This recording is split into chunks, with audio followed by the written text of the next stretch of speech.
Thanks for having us today. Following on from Shannon's always a pretty hard act to follow, so I'll do my best.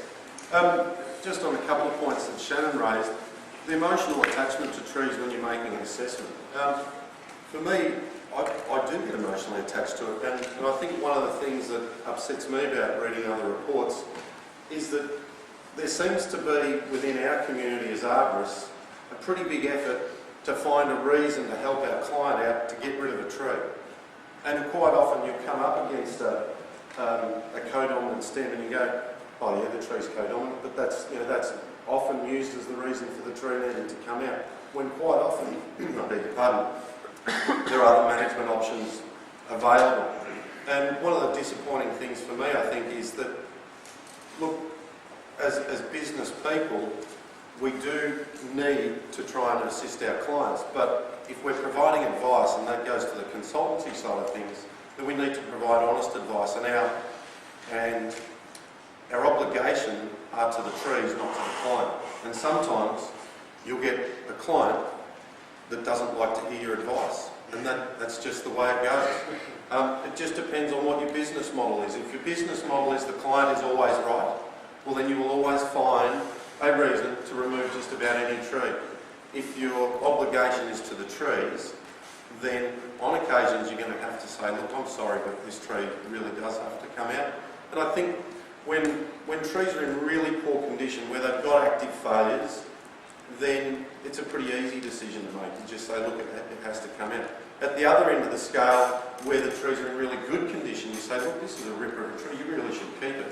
It's the ones that fall in the middle that really, really upset me, where if you were put it in human terms, you've got a bit of acne there, mate, time for you to go, see you later, you're retired to Siberia. Or you've got a broken leg, time to go. So I think that's one of the things for me. Today, I'll try and be fairly brief because I know we've got other people coming along. I wanted to talk about mulching as a risk management tool. I'm not sure if anyone's really come across that before.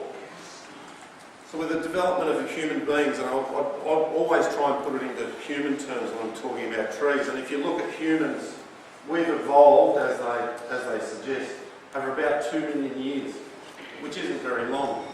But when you look at what we do with a human, before you're even born, we have an obstetrician involved, and that's before a human being even takes a breath of air. Once we're born, paediatricians are involved, then we get kindergartens, primary school, secondary school, university. This is all to get a human being from prior to being born through to maturity. That's a lot of time, effort and training. We also give them a fair bit of care, a bit of discipline and a bit of education. Once as human beings we reach maturity, we're pretty much told work hard, be good to your mum and pay tax. I have a bit of trouble with the last one, second one, not the last one, always good to mum. Pay tax is a little bit of an issue. Once we hit senescence, I'm starting to bring tree terms back in, but once we hit senescence as human beings, hopefully as a community, we start to show a bit of care, a bit of compassion, a bit of reverence for the older members of the community. And where's this going? Like, this is humans. Where's this related to trees? When you go back, how much time and effort do we put into our tree population? How much effort do we make sure that by the time they reach maturity, that they are a good stock, they come from a good seed source, that they've been formatively pruned, that we've watered the trees, and so that by the time they do reach maturity, they are going to work hard and be good to their mum, and they're going to pay our tax, which is to be good, valuable assets in the landscape. This is the photo of my grandma in 1976, Kathleen Kenyon, of a boa up in the Kimberleys. And one of the things I think we commonly come across in people's backyards and front yards is, I want to plant a tree, but it's got to be fast growing. And we keep thinking about, well, we've got to see the results in our lifetime. We've got to see it, we've got to see it now. And I think as arborists in the community, we've got to have a much, much longer term view of it. And that's why I came up with, well, my old man came up with this lifetime versus tree time. We keep thinking about trees in our time, not in theirs. This is my grandma, 1976. Grandma passed away around about 12 years ago now. Any ideas on what the tree might look like today? So pretty much the same. So this is my mum in 2008. I'm pretty confident it's the same tree. We're not 100%, but it hasn't moved a leaf. It hasn't moved a leaf. And even if it's not the same tree, geez, it probably still wouldn't have moved an inch in that time. And when we prescribe actions to trees, when we dig trenches past trees, when we build near trees, when we prune trees, the flow-on effects are going to go for another 10, 20, 30, 50, even 100 years. And back to Shannon's example of the sugar gums. The sugar gums were there first. So are these trees inappropriate in a development, or is development inappropriate near these trees? And it depends on how bad they are. But I have seen beautiful big river red gums, remnant trees that have been there for a couple of 100 years, removed because somebody is going to build a development around them. And you say, well, hang on, they've only been here for 400 years, and all we've got are some lines on a bit of paper that says that there's going to be a house there. Why can't we allow them a bit of time and a bit of reverence and a bit of compassion for a tree that's going to be around for another couple of 100 years? So with trees and humans, I was driving back from Parks last week. Parks just out of Dubbo, and there's a lot of farmland up through there. And it's just as flat as a pancake. There's a lot of canola, there's a lot of wheat going in. And the thing that stuck out to me as we drove along was that there were these little islands of vegetation. And they always ended up being around houses, out in the middle of nowhere. I mean, farmers have cut down a lot of trees over the years, but geez, they love them around their house. And ultimately, as human beings, we like trees. We like to have them around. We need to start to learn to live with them. Trees have been around for a hell of a lot longer than us, and they've got on just fine without us. So ultimately, if we just try and leave them alone, they're probably going to be just fine. But I think when you look at the time and effort we put into pest and disease management, and identifying what's the recent one, the giant pine scale and the rest of it, I mean, one of the biggest pests that I have a hard time identifying is which human intervention was it that's caused the damage. So was it the electricity company? Was it the gas company? Was it the Telstra company? Which one was it? So it's more about identifying what human pest has caused it. We're also looking at interactions between trees and the community. Does anyone know where this is? Coober Pedy. Anyone been there? Hands up if you've been there. Hands up if you stayed in Coober Pedy longer than 5 days. Build up the fuel. You stayed in longer than 5 days. How was it? Sorry? It was fun? Look, every time I've been through Coober Pedy, I've tried to get out of there as quickly as I could. The town, to me, didn't have a very nice feel to it. Everyone there that I came across seemed to be very focused on extracting opal out of the ground. That was their number one focus, which is fair enough, that's what they do. But consequently, there wasn't much of a feel of community. And by community, that means that you put something back into the community and you take something back out of it. You're part of the footy team. You go to the pub on Friday night to say goodbye, say good day to your mates.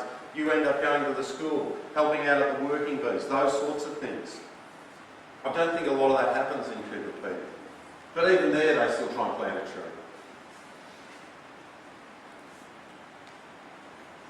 One of the issues that we come across is that we're putting trees that have evolved in forests into an urban situation. So you're getting trees. This is a Lophostomen convertus rainforest up on Fraser Island. There's not Lophostomen right there, they're in the background. Eucalyptus regnans up in the Dandenongs. Up in the Dandenongs, Berkey, you've been a big resident in the Dandenongs. When you walk into the forest there, how deep can you bury your hand into the soil? It depends on where you are. Sometimes you get down a couple of feet. Yeah, you can pretty much get your hand bare as and push it into the soil structure. Can you do that out here? Only if it's muddy. But in the middle of summer you probably can't. this river red gum forest up on the Murray. It's got a mixture of plants. It's not just one tree. There's an understory, there's a ground story, a middle story, and then the overstory of the mature trees. We now expect these trees to live in a situation where we are. And we're not really being prepared to adapt how we use the trees in that situation and how we manage them. And when you're getting that, a tree from a forest situation and putting it into an urban situation, almost inevitably there's going to be some sort of management required. In much the same way as you'd mow your lawn. Like if you want to play in your backyard on the lawn, you're probably going to have to maintain it on a semi-regular basis. Otherwise, it's just going to be unpleasant. With your trees, it's the same thing. They're probably, in an urban situation, going to require some form of management. So, back to tree risk. And again, where a tree is really, really high risk, i.e. active failures, over a high target, it's a pretty easy decision to make. Where it's quite a stable tree and quite a good tree, again, a fairly easy decision to make. But the traditional approach, and I've seen these phrases written in reports quite a few times, and I may have even written a couple of them myself. But I don't know how often you've seen these sorts of phrases. The tree's causing danger on a windy day. The tree's getting huge. You know, it's a matter of safety. And the traditional approach, cut it down, grind the stump. Which, to me, I think is really, really short-sighted. I think it's very short-sighted. Other approaches are pruning, reduction pruning. I know there's two schools of thought out there from a reduction pruning point of view. One school of thought says, don't touch it, the tree will be fine. There's another school of thought that says, hey, do some reduction pruning and it might be all right. I'm probably falling into the second camp, being I think if it's done properly, it can make a big difference. If it's done poorly, you probably shouldn't have touched the tree. So, there are two ways to do it. And I'd have to say I agree with Greg Moore, when you look at the reduction pruning that's done across the country, in general, I reckon it's done very poorly and you probably shouldn't touch it. Where I have seen it done correctly and well, then I think it can make a big difference. But, you know, there's plenty of specifications that can help with that. We come up with some nice diagrams. This one's taken out of Allison's book, I think, and this is one that we've come up. And basically with reduction pruning, we've said, look, you've got the trunk, the first order branches, the second order branches, and the third order branches. With reduction pruning, you should be starting out at the third order and working your way back in. So with reduction pruning, if you're making pruning cuts that are this big, that's not reduction pruning. Reduction pruning really should be cuts 30, 40, 50, 60 mils in diameter, right out on the tips, right out on the tips. What the main issue we've got in Australia is not snow, it's wind. Surprisingly. There's not a lot of snow. There has been recently. But does the pruning actually reduce the risk? Whenever I've run the calculations through QTRA or the track system, pruning a tree from a risk point of view very, very marginally reduces the risk. So the probability of failure might go from high to moderate, or it might go from very high back to high. It only reduces the risk a really, really small fraction. The difference between those two is change weather. I think so. And look, and I didn't really want to go into a full-blown series of risk management approaches. That's as far as I'm going to go. A different approach. This is a large. Can you guys see that at the back? Massive river red gum. Dam up at Mungabarina Park.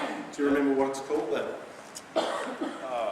I think it's called a smoke tree. It's a culturally significant tree. Oh, the big cross tree, yeah. Is that clear enough for everyone?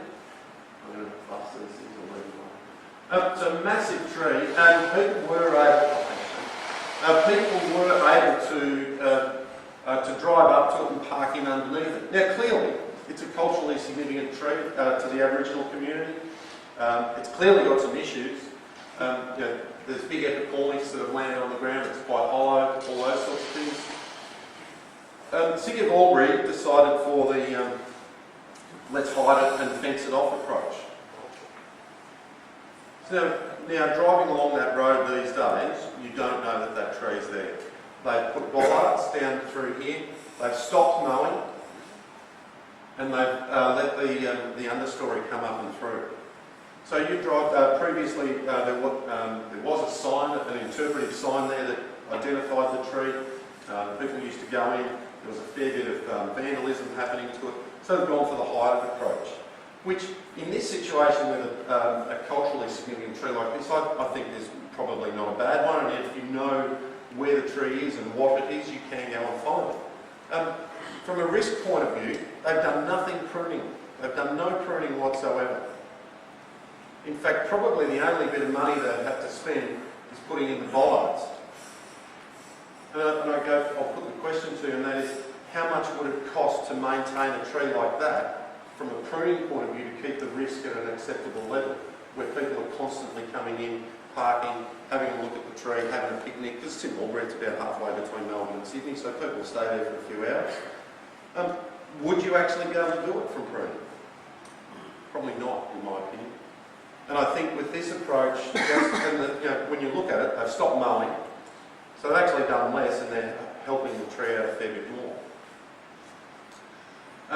With tree defects, I've seen this happen. A tree that does have defects, pretty consistently I see the tree has this defect, has that defect, has this, has that, therefore the tree should be removed. And I tend to say, well, look, if it does have defects, are there any other ways that we can manage this tree?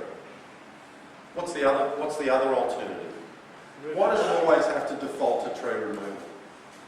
It seems to be the fallback position for all of us, because the only way to guarantee no risk is to remove the tree. I think that's very unreasonable. And I'll put it to you that anyone in the room walked into a backyard and somebody said, look, I want you to guarantee me that that tree is going to be safe. Anyone had that? Yeah. Yeah. All right. I think it's a safe tree. Well, I'll go another way with you, Terry. Terry, can you walk into your doctor and walk into the doctor and say, Doc, can you guarantee me that I'm going to be alive at Christmas? He might look at Terry, he might look at me, and he goes, well, Terry, you've got a much better chance than Ben. Clearly, Ben's living it pretty rough at the moment. Look at this, put on a few kilos, drinking way too much. Terry's living clean. But he's not going to give you a guarantee.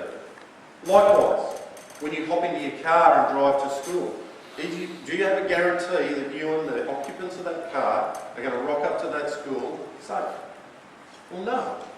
You do things to mitigate the risk. Everyone has a licence. We have roadworthy vehicles. We have road rules that we all try and follow most of the time. But there are still accidents. And I think if somebody bails you up and hits you up to make sure that there's no risk with their tree, I think that they're being unreasonable.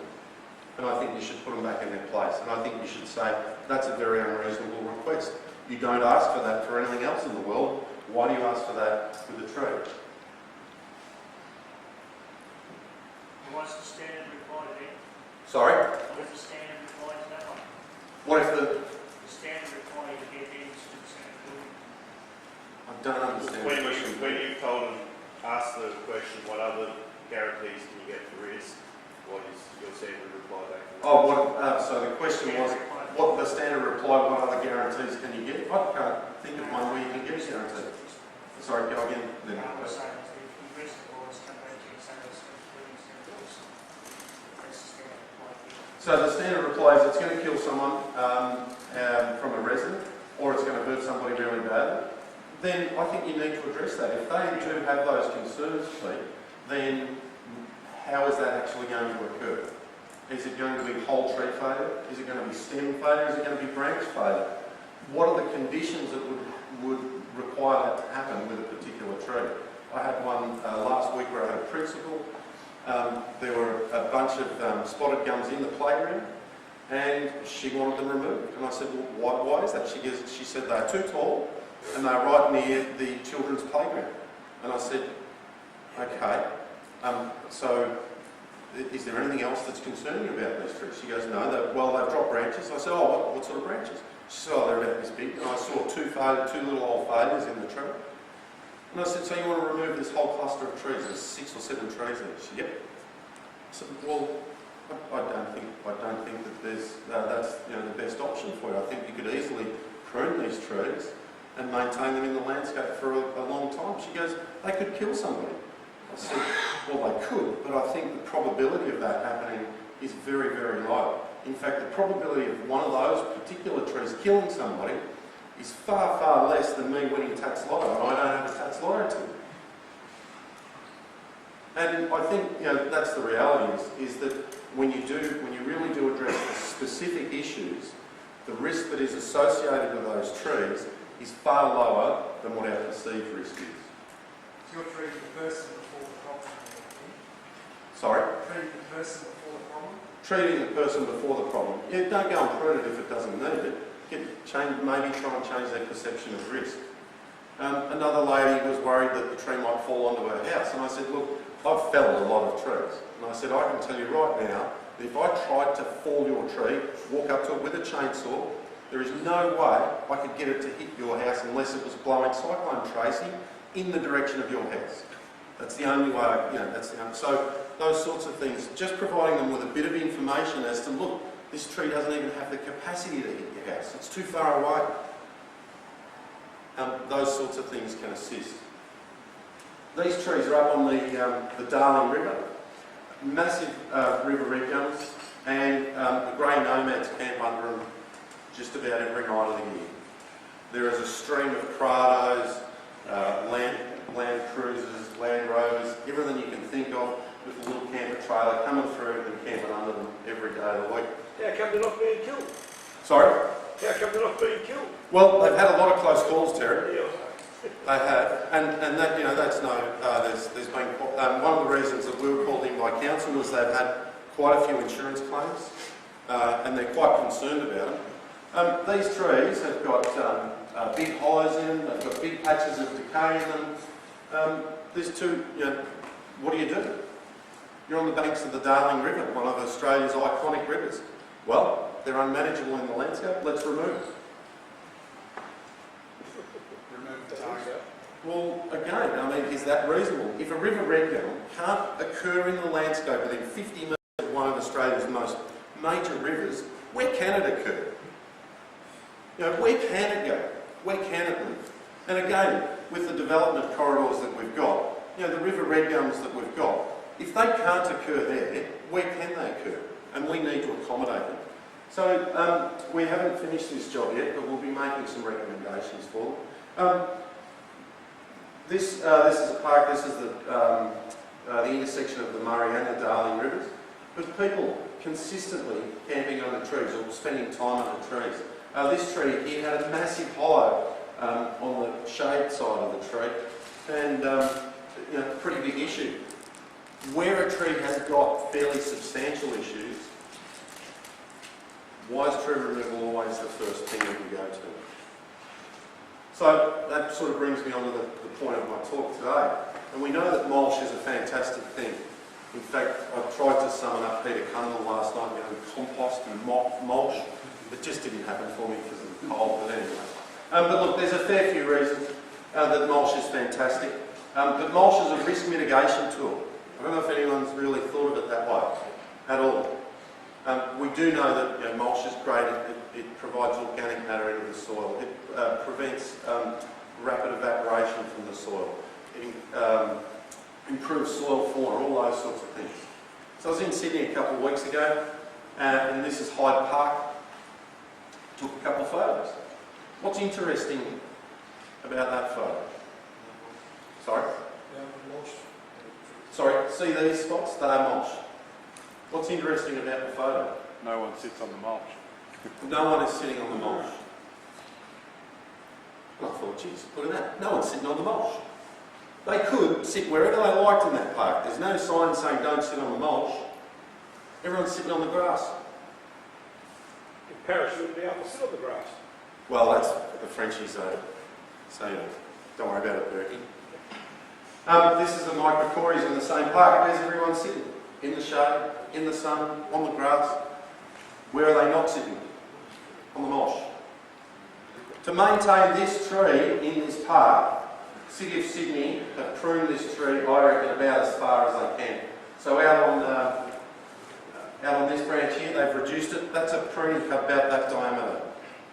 So about 120 mils in diameter, I reckon.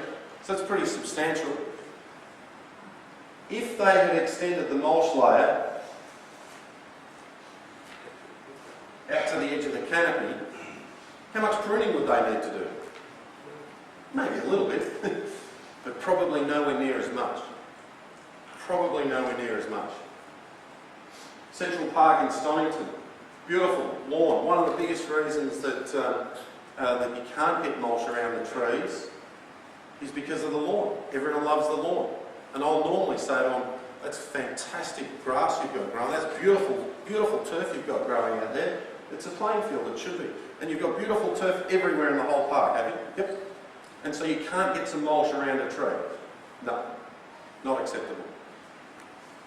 So you can't get mulch around this big spotted gum, this big Carimbia maculatum. No, not acceptable to the public. You go, geez, you're growing really good turf there, aren't you? That's fantastic turf. How good is that? When you mow that, geez, the dust must fly everywhere. It's right next to a toilet block. It's compacted all the way through.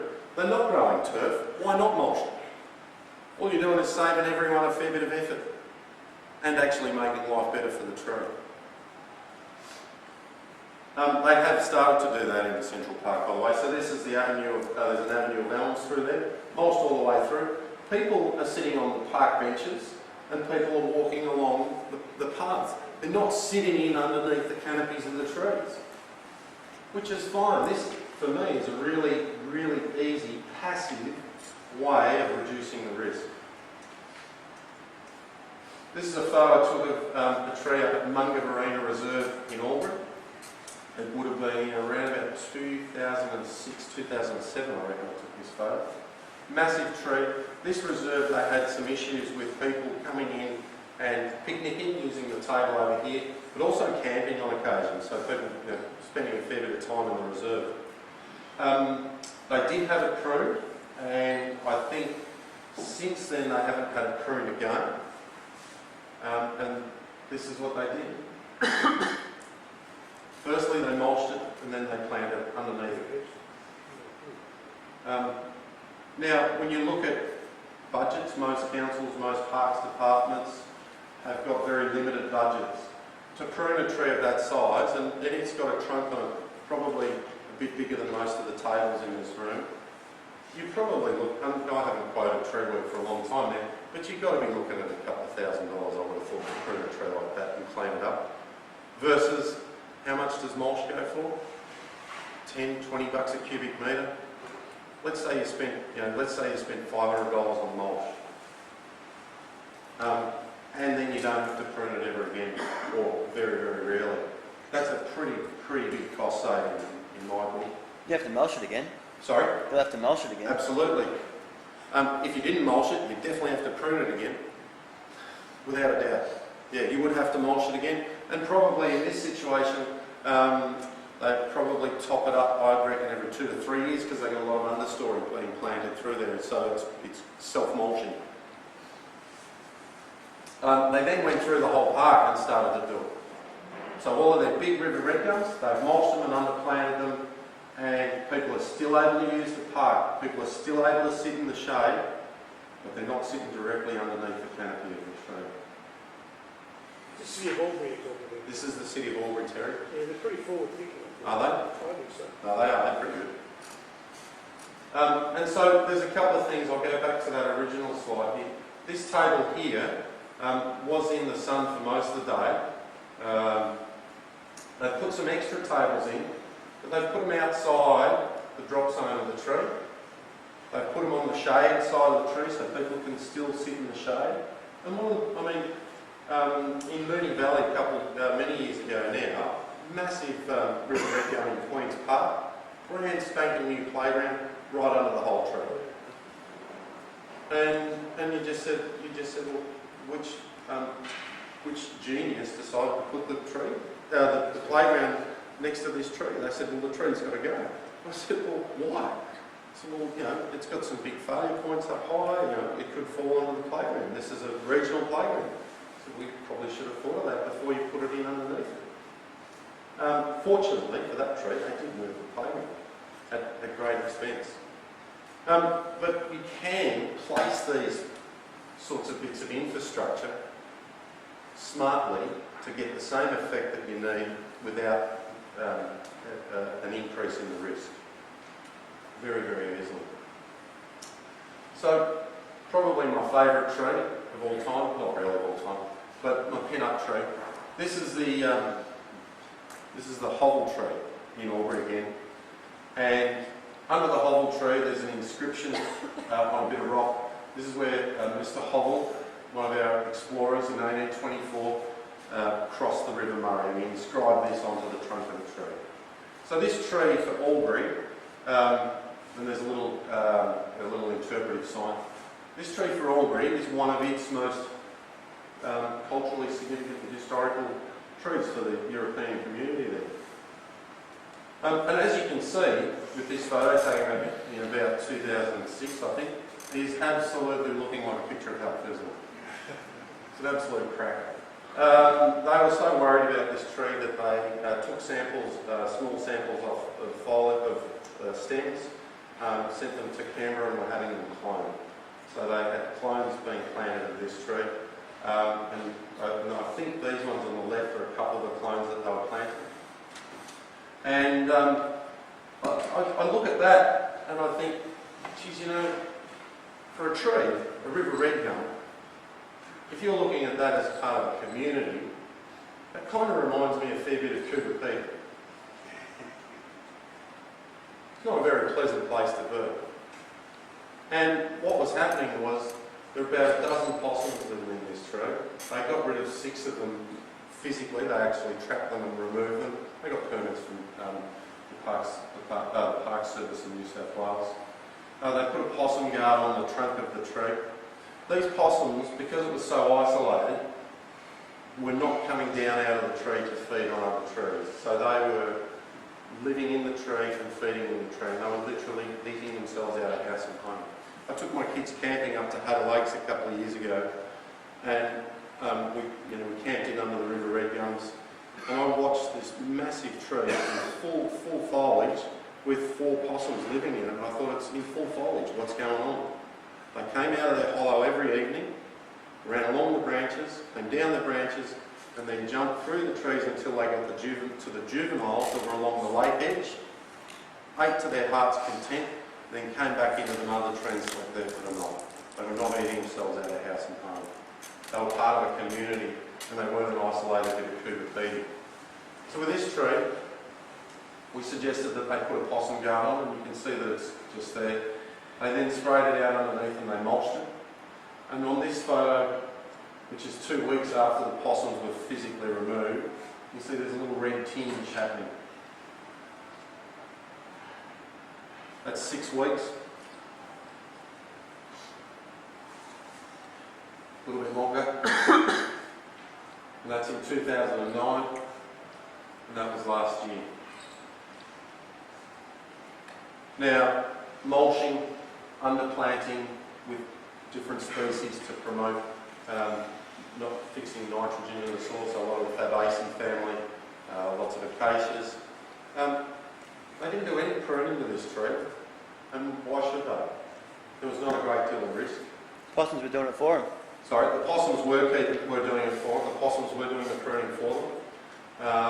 But ultimately, I think that this was a great result without an extended expenditure on pruning or removing the tree. So they've still got their little path in there, and there's still a little sign in there, all those sorts of things, so you can still get to it. So they haven't fenced it off. They still promote it pretty heavily, and I think it was a really good result. For the tree, it's lovely. It's lovely, fantastic. And I think now it'll probably continue to kick on. I think if the possums get back in, they're probably, because of the vegetation cover, they're probably not likely to just sit there and chew that one tree to death. They're probably more likely to move along. Not really sure, because they still haven't taken the possum ban off yet, and probably because of its heritage value, probably wouldn't recommend that. But I think ultimately we've got to start including our trees. And we've got to start thinking about how are we going to make sure that this big tree or this tree that has issues, how are we going to let it do its thing? How are we going to treat it with a bit of respect? And going back to human terms, how many great grandmas and grandpas out there aren't missing the top of one of their little fingers or haven't had a broken leg or a dodgy hip? We don't just throw them all into the tip, do we? We don't. And we allow them time to grow old, and ultimately, when the time does come, we allow them to pass with some dignity. And I think when you're looking at big, big trees in the landscape, or trees with issues, we need to allow them to be trees and to do that, to make that transition with a bit of dignity and with a bit of reverence.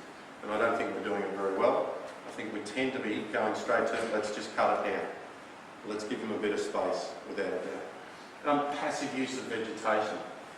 And I think that's where the mulching comes in. So, how do we create communities? How do we get rid of this whole Kubapiti thing? Like our street trees, they seem to be just one here, one there, one here, one there. Are they part of a community? Well, no, they're part of maybe somebody's front yard, but there's a barrier there as well.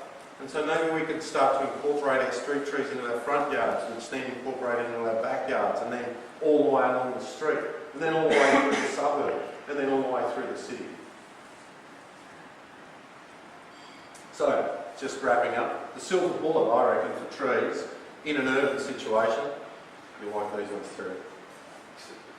Mulch to improve tree health, structure, soil fauna, all of those sorts of things.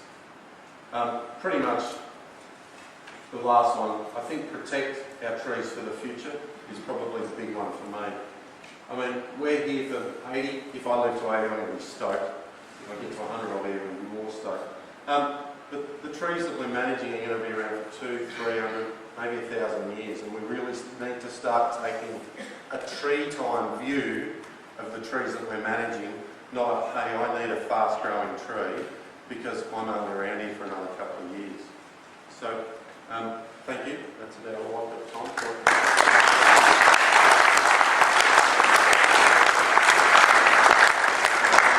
Any questions? We've got plenty of time. We've got plenty of time. So, any Is questions? that the Carolyn? Go? Mr. Chisholm. Just on your list you had that mulch improves tree structure, and I was wondering how that works. Oh, okay. So improves tree structure. A healthy tree is less likely to lose limbs. Is the long and short of it. It's able to put reaction wood on.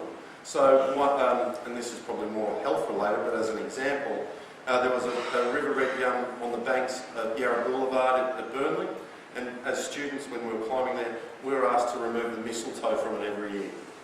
Ultimately, the mistletoe needed to be removed every year. Then they mulched it. The following year, my old man observed a seedling that had germinated on the trunk being fully enclosed by the new wood that was growing on the tree. So by improving the health of the tree, it was able to take care of the mistletoe all by itself. Improving the tree structure. If there are issues within the tree, that, if there's a failure that has occurred, it'll close over those wounds a lot quicker than if it didn't. If there is a weaker point developing, it'll be able to put on the reaction wood that it needs to compensate for, far better than if it wasn't. Is there a flip side to that, where you have a lot more vigorous growth, and then you've got an overextended branch becomes... So the question was, is there a flip side to mulching, and that is that you might have more vigorous growth? Look, there could be. I think for most trees that we manage in an urban situation, they are going to require some management, and if you have that much of an influence on tree health, well done, is the way I look at it. Fantastic, because I think 99.9% of the time, the flip side isn't going to happen. And if all of a sudden we're managing a heap of flip side trees, I reckon we had a pretty good result there. Yes, you have a question? In terms of the mulch, that you said mulch, do you have thoughts on the different types of mulch? Oh yeah, is there absolutely. one that you recommend above others? Yep. How many people in the room either feed branches into a chipper or own a chipper? Quite a few. Look, there's quite a lot of literature on it. Peter May sent me an article last year where they basically discussed different types of mulch. The way I tend to look at it is if you go and buy pine bark, you get pine bark. If you go and buy red gum chips, you get red gum chips. Without a doubt, in my opinion, one of the best mulches that you can use comes straight out of the back of a chipper truck. It has a mixture of foliage, small branches, twigs, large branches and bark. You're really absolutely incorporating organic matter into the soil by using that. One of the issues is the heat that can be generated, so you need to be a little bit careful about that. And the other is that over time it will degrade and compost down, which is what you want. So generally, if you're spreading mulch straight out of the back of a truck, you would spread it a bit thicker than if it had been composted for 6 months. So straight out of the back of the truck, I'd go for about 100 to 150 mil thickness. If it's been composted, you want it somewhere between 100 and 120 mil as your finished level, which is pretty thick. Yeah.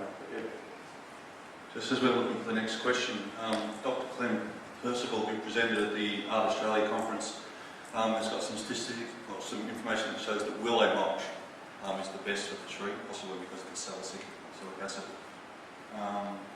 Questions? Yes, should we be mulching nature strips? You talk about the native trees. What about native fruit trees? I mean, everybody's got their little patch of grass. Do they need it, or should we be looking at? Should we be mulching our nature strips? I think there are a couple of other issues there, and I think they're more operational issues. So I would suggest if you've got the space, why not? Again, people are going out to mow a strip that's a quarter of a metre by a quarter of a metre, and we're using a hell of a lot of petrol or electricity to do that these days. If we can get the mulch on there, why not? And look, in my opinion, any mulch is better than no mulch. And during the drought, we were asked to go into PLC, Presbyterian Ladies College in Burwood, to help water the trees. And we used the soil injection kit that you'd use for elm leaf beetle. Under one of the pin oaks there, we injected the soil for as long as we could and for as hard as we could until there was water just running everywhere, absolutely pouring down all over the place. We managed to get around about 450 litres into the soil profile with the soil injection kit, which we thought was a great result. We mulched it, and 6 weeks later, we did the same exercise. So within 6 weeks, we went from around about a couple of hundred litres. We pulled up and stopped watering when we hit 3,000 in 6 weeks. And the water was not running everywhere because we could see it. We had the mulch, and it improved the soil and its ability to absorb the moisture that quickly. I was absolutely amazed. And the tree's kicking on like a picture of health now. No other questions? That's awesome. No more questions? No? Just one to help me get up front, Mr. Rob. Yeah, Ben, up in those river areas, if council, obviously they still manage the trees to the best of their ability with the resources, but if council were to put up signs, camp and park at own risk, is that any solution, or that's not, doesn't help at all? Look, I think you'd need a legal opinion there as to whether that would help or not. I know from a tree health point of view it wouldn't, without a doubt. I mean, people driving in underneath and camping in underneath, it's causing them a great deal of harm. The degree of compaction that's occurring is astronomical. Whether it mitigates the risk by putting a sign up or not, I don't know. I don't think that if there's an obvious risk there that you can absolve your responsibility by putting a sign up. A sign that says the bridge is out isn't necessarily good enough. Yeah, I agree with it. And I don't think in a coroner's court that would stand up. I know there's been a couple of issues up on the Murray somewhere, in the Murray Forest. Yeah, the Lana case, yeah. Where that was. But put those signs up, and you want people to draw the signs, and coroner's court said, well, that's not good enough. Yeah. So, and look, at the end of the day, I look at it and go, look, what's the best thing to do from a tree health and a public use point of view? And I think putting a sign up is probably a little bit irresponsible. Not irresponsible, maybe being responsible and warning people about the dangers of the area, but I don't think it's going far enough to manage the risk. Equally, I don't think you can lock the whole Barmah forest up and every every river in the country to prevent people from camping there. But a little bit of education might help, a little bit of mulching, a little bit of not mowing in those situations can really help. It's amazing, you know, when you look along the Murray where people camp, they don't camp everywhere. They camp in the spot, in their spot, or a new spot, and they come back to that spot every bloody year in, year out. In fact, if there's a long weekend coming up, you can just about guarantee that somebody goes up there the weekend before to make sure they've got their spot. So when you look at the areas that need to be managed, they're quite localised, and instead of talking about millions of trees, we might actually only be talking about a couple of thousand trees. And I think that's a far more achievable management issue than millions of trees in one hit. And certainly mulching or not mowing in those sorts of cases would be a pretty easy way of reducing the risk dramatically. No more questions? No more questions? Thank you. One more. So you've got a significant tree and you have a reasonable defect at the bottom, and you introduce the mulch. Are we not inviting more pathogens? So by mulching, are we inviting more pathogens? Look, trees have been coping without us for a long time, and a mulch layer at ground level is a really natural thing for them. How many forests do you go into where there's no leaf litter at all? It just doesn't happen. So yeah, you might be. Chances are that if you leave the tree alone, it'll cope with it all by itself. So it's probably not something I'd be concerned about at all. Getting back to risk, I think the biggest risk to trees is a two-legged insect by the name of Homo sapiens. Yeah, without a doubt, Terry. And I think the statistics do show that the biggest risk with trees is humans and their intervention on them. And if we stop mucking around with them, we'd probably be a fair bit better off. But I think there's a big difference between the real risk and the perception of risk. And there's also a difference between a risk that you bear yourself versus a risk that you impose on somebody else. So I know the tree in my backyard, the big liquid amber that I let my kids play in under, I've got the sand pit under. I think in anyone else's backyard, I'd probably recommend that it was removed. I'm personally prepared to wear a bit more risk than somebody else. Now I know I need to be aware of that when I'm doing assessments, but I think if you're imposing the risk on somebody, i.e. it's a public tree imposed on somebody else's property, then you probably have to peg that risk back a bit, but I don't think that removal is always the option. Yes, Shane? Hey Ben, Thank you. just a question back to crown reduction. Yeah. I know you didn't want to go into it, but just curiously you said stats-wise that third tier pruning Sorry, I'll go back to it. statistically doesn't reduce the risk. No, I don't. No, that's not what I was saying. The question was more about Is this the one you're talking yeah, about? yeah. So that's my preferred method of crown reduction. Is to go into the third tier. Yeah. I think that's where you should be doing. However, what you're saying is it's not actually statistically reducing the risk, generally speaking. And I do wonder about that a lot, because ideally that's what we're doing for the best outcome for everybody, tree included, and yet if it's not reducing the risk, are we actually doing the right thing? And I really think that's a debate that we need to have in the modern day, in a lot of depth. I think that's a separate debate, but Yeah, I think yeah. you're absolutely right. But it would be really good if at some point, as an industry, we could talk about that, because we don't want to lock trees, but at the same time, Yeah. we do want to reduce the risk, and at the same time do the right thing for the tree and the client. So it'd be great to get some professionals together to talk about the latest research happening around the world and why we would do this or why we would choose not to do this. And For sure. if we didn't do it, what would we do instead? Yeah, no, for sure, Peter. And one of the things I would say there is that, make no mistake, I think that pruning to reduce the risk is a viable option, without a doubt. And in many situations, you can get the risk to an acceptable level. There are plenty of situations where we've got some big defects that are pretty much, no matter what you do, are not rectifiable. The pruning will not make a substantial difference, is what I'm trying to say. And that is that I think if you want to make a real reduction in risk, you need to look at modifying the environment that is around the tree by reducing the targets. You know, tree falling out of the forest, if no one's around, who hears it? That scenario. Look, pruning, I think is I think it's a big one. We've got no published material as to whether reduction pruning works. I know that anecdotally we've got heaps, and that where it is done and it is done well, it makes a big difference.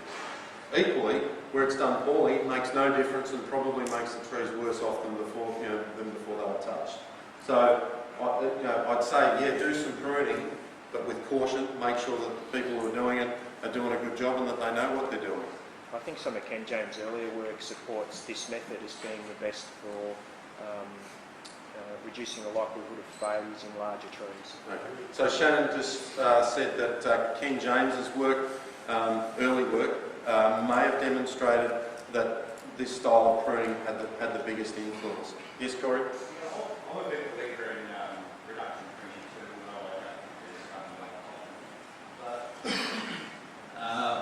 I think in some of that early King James work, he was saying that a 5% height reduction will give you a 20% reduction in, not wind throw, but the sway movement in when the wind is hitting the tree.